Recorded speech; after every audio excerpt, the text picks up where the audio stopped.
Good morning students, my name है रंजना सिंह।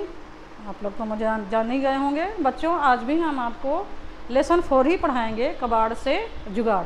बच्चों, आज हम आपको इस लेसन की प्रैक्टिस बुक और रिवीजन असाइनमेंट के बारे में बताएंगे। मतलब प्रैक्टिस बुक में क्या फेल हो गया, रिवीजन असाइनमेंट क्या है, वो हम आपको पढ़ाएंगे। ये देखिए, ये आपकी प्रैक्टिस बुक है। आप लोग सभी लोग देख रहे हैं, जानते हैं, देखा है आपने। ये आपकी प्रैक्टिस बुक है और आपका लेसन जो है इसमें दिया हुआ है, लेसन 4 कबाड़ से जुगाड़, पेज नंबर 19 पर। सॉरी, पेज नंबर 19 नहीं है, पेज नंबर 18 पर। ये देखिए, ये दिख रहा है आप लोगों को, पार्ट 4 कबाड़ से जुगाड़। चलिए बच्चों, हम आपको पढ़ाना शुरू करते हैं। इसमें फर्स्ट है मेरी बारी एक, मेरी बारी एक। बच्चों, मेरी बारी एक में आप लोग अपनी बुक में देखिएगा कि एक सेंटेंस लिखा हुआ है। उस सेंटेंस के नीचे 2 शब्द के नीचे जो है अंडरलाइन दिया हुआ है। उसी अंडरलाइन वर्ड की आप लोगों को पर्यायवाची लिखना है। जैसे पहाड़ पर लगे पेड़ बहुत भाते हैं। ये आपकी बुक में दिया हुआ है। इसमें पहाड़ और पेड़ पर अंडरलाइन है। मतलब आपको पहाड़ और पर्वत का पर्यायवाची शब्द बनाकर इस सेंटेंस को दोबारा लिखना होगा। ये देखिए बच्चों, ये आपकी एक्सरसाइज दी हुई है। पेज नंबर ये 18 पर ही है। ये देखिए, दिख रहा है आप लोगों को। चलिए हम बताते हैं कि पर्यायवाची क्या होगा पहाड़ और पेड़ का, और आप सेंटेंस कैसे बनाएंगे। आप लिखेंगे पर्वत पर लगे वृक्ष बहुत भाते हैं। ठीक है, क्योंकि पहाड़ और पेड़ पर ही अंडरलाइन है, इसलिए उन्हीं का आपको पर्यायवाची बनाना है। तो आप क्या लिखेंगे, पर्वत पर लगे वृक्ष बहुत भाते हैं। ठीक। सेकंड है आपका, वाड़ी को नया में बैठने से डर लगता है।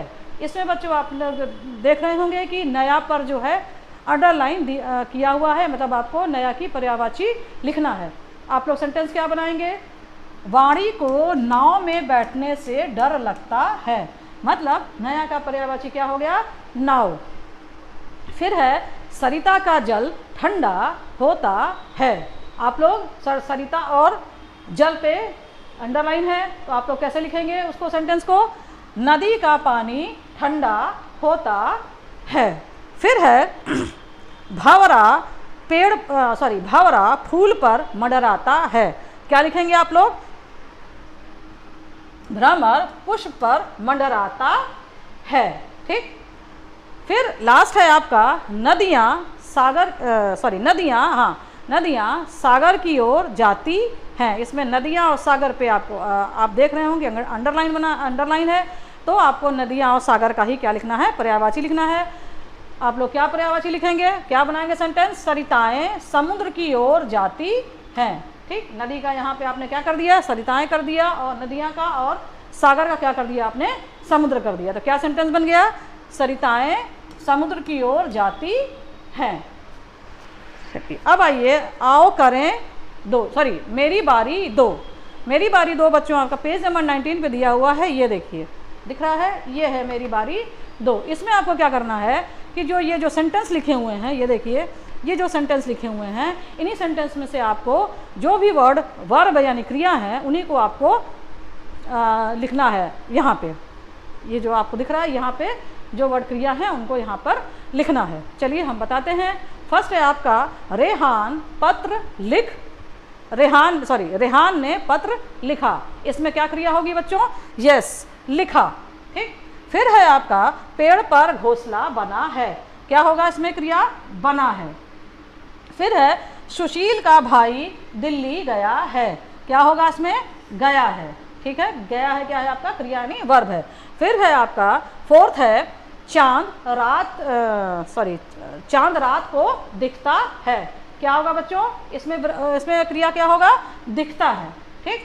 फिर है आपका, बच्चे भाग रहे हैं। क्या होगा इसमें क्रिया, यस, भाग रहे हैं। फिर आइए बच्चों नीचे, मेरी बारी 3।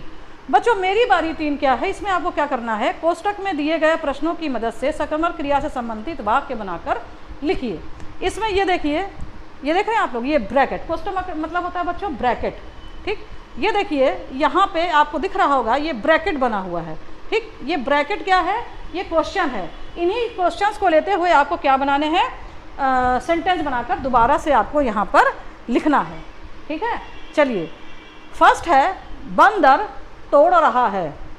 क्या तोड़ रहा है? सेंटेंस बनता है इसमें, सॉरी इसमें क्वेश्चन बनता है बंदर क्या तोड़ रहा है। आंसर आप क्या लिखेंगे? बंदर आम तोड़ रहा है। फिर है, अब आपके यहाँ से शुरू होती है, अभी हम आपको एग्जाम्पल बताए थे, अब आपका शुरू होती है एक्सरसाइज नंबर 1। बच्चा गिर गया, फिर ब्रैकेट में लिखा हुआ है कहाँ से गिर गया। कहाँ से गिर गया? आप सेंटेंस बनाएंगे बच्चा छत से गिर गया। ठीक, फिर सेकंड है सुबोध ने पढ़ा। किसे पढ़ा? सुबोध ने पढ़ा, ये तो मतलब ब्रैकेट में लिखा हुआ है किसे, नहीं सॉरी बच्चों सॉरी, सेकंड है सुबोध ने पढ़ाया।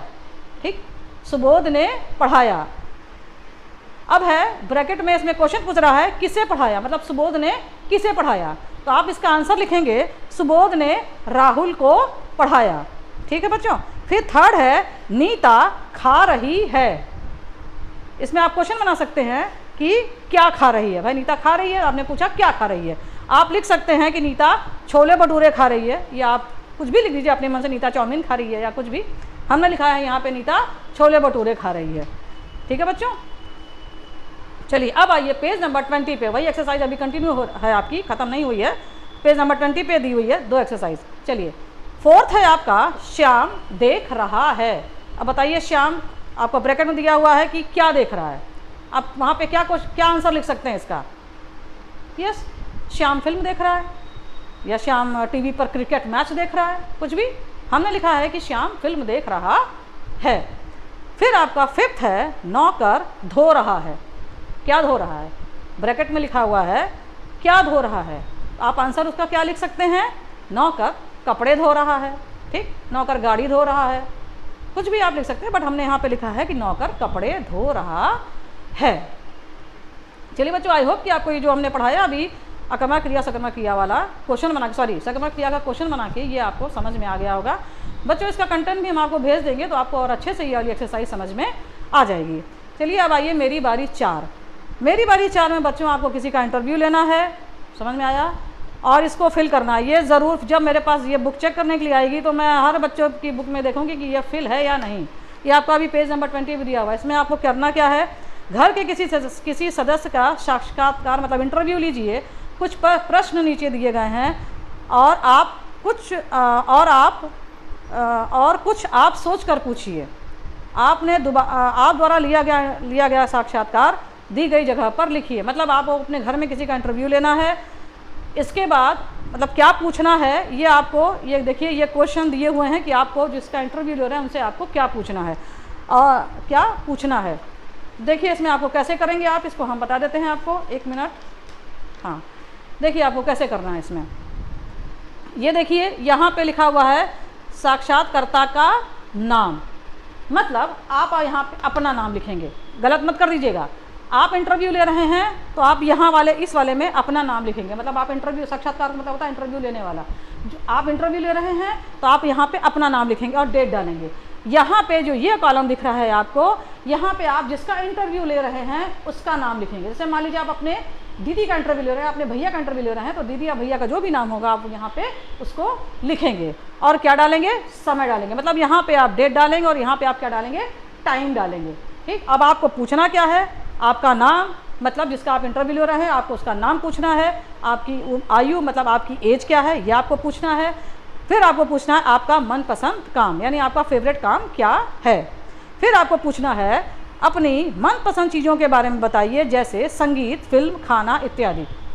ये आप पूछ सकते हैं कि आप अपनी मनपसंद चीज़ों के बारे में बताइए कि आपको फिल्म देखना पसंद है, गाना सुनना पसंद है, कि वो खाना पसंद है, कहीं जाना पसंद है, ये आप उनसे पूछ सकते हैं। फिर आइए पेज नंबर 21 पे, ये देखिए पेज नंबर 21। फिर आप उनसे पूछ सकते हैं कि आप अपनी दिनचर्या के बारे में बताइए, मतलब आप अपने जो डेली रूटीन आपका होता है उसके बारे में आप हमको बताइए। फिर है ऐसा कौन सा कार्य है जो आप करते या करती हैं लेकिन वो आपको पसंद नहीं है। बच्चों कुछ काम ऐसे होते हैं जो हमें पसंद नहीं होते लेकिन हमें ज़बरदस्ती वो करने पड़ते हैं, तो वही आपको पूछना है कि ऐसा कोई काम है जो आपको पसंद नहीं है लेकिन आपको उसको करना पड़ता है। समझ में आया? क्यों करना पड़ता है? मतलब जैसे उन्होंने बताया कि मुझे ये काम करना पसंद नहीं है, तो आप उससे ये पूछेंगे कि क्यों नहीं पसंद है आपको ये काम करना। ठीक है। फिर है आप खाली समय क्या करते हैं या करती हैं। ठीक, जब आपको खाली समय मिलता है तब आप उस खाली समय में क्या करते हैं। चलिए बच्चों, आपकी इसके प्रैक्टिस बुक की एक्सरसाइज आपकी खत्म हो गई है। अब हम आपको इस लेसन का जो रिवीजन असाइनमेंट है वो हम आपको बताते हैं। चलिए, रिवीजन असाइनमेंट में बच्चों पहले आपका क्वेश्चन आंसर दिया हुआ है। बच्चों रिवीजन असाइनमेंट आप लोग कॉपी में करेंगे। सारी चीज़ें, जितनी चीज़ें हम बताएंगे, एक्सरसाइज वगैरह, क्वेश्चन आंसर, वो आप अपनी कॉपी में ही नोट डाउन करेंगे। प्रैक्टिस बुक को आप प्रैक्टिस बुक में फिल कर लीजिएगा, क्योंकि उसको वो उसी में फिल होगा जितनी भी चीज़ें हैं, लेकिन रिवीजन असाइनमेंट आप अपनी कॉपी में ही लिखेंगे। चलिए हम आपको बताते हैं कि रिवीजन असाइनमेंट में फर्स्ट क्वेश्चन क्या है। फर्स्ट क्वेश्चन है आपका, राज राव जी कौन थे, उनका पूरा नाम लिखिए। आंसर होगा राज राय राव जी के पास कबाड़ से जुगाड़ करने की कला है और उनका पूरा नाम गुम्मा राजू राज राय राव है। बड़ा लंबा चौड़ा नाम है बच्चों उनका, गुम्मा राजू राज राय राव उनका पूरा नाम है।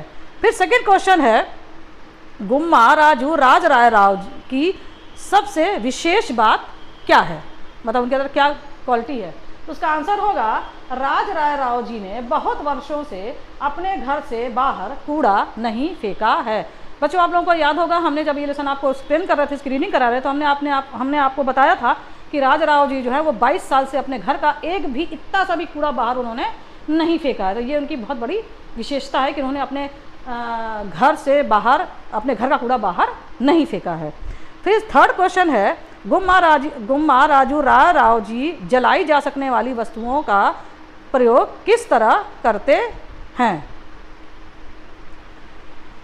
इसका आंसर है बच्चों, जो वस्तुएं जलाई जाती हैं उनको ये खुले में नहीं जलाते हैं। इसका आंसर ये होगा कि राज राय राव जी पुराने कागज, पोस्ट कार्ड आदि शोलापुर बॉयलर में जलाते हैं। आगे समझो बच्चों, हमने आपको बताया भी था कि जो चीज़ें जलाई जाने वाली चीज़ें होती हैं वो ले जाकर शोलापुर बॉयलर में वो क्या करते हैं, जला देते हैं।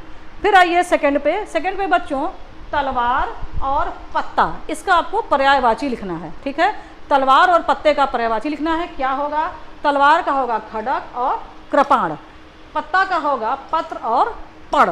ठीक है, चलिए इसके बाद आइए, आपको कुछ वर्ड्स दिए हुए हैं, उन वर्ड्स में से आपको जो भी वर्ड क्रिया है उसको छांट कर आपको लिखना है।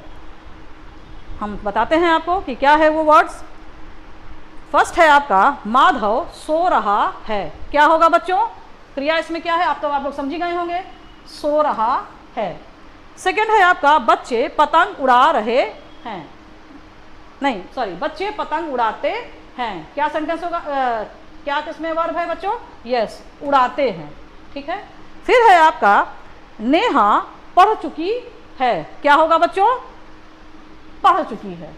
ठीक है, ये आपका क्रिया होगा। फिर है, दिव्या ने अपना कमरा साफ कर लिया है। अभी कौन बताएगा इसमें क्रिया कहाँ है, क्या किया है उसने, यस, साफ कर लिया है। साफ कर लिया क्या है बच्चों, इसमें वर्ब है।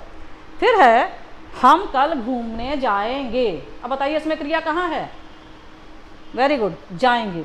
ठीक, हम जाने की क्रिया करेंगे कल, तो क्या है इसमें, जाएंगे क्या है, क्रिया है। चलिए अब आइए, आपको हम कुछ शब्द बताएंगे, उसमें से आप लोगों को कौन सा शब्द जो है वो आक्रामक है, सेंटेंस, सॉरी शब्द नहीं सेंटेंस, कौन सा आक्रामक क्रिया है और कौन सी सकर्मक क्रिया है।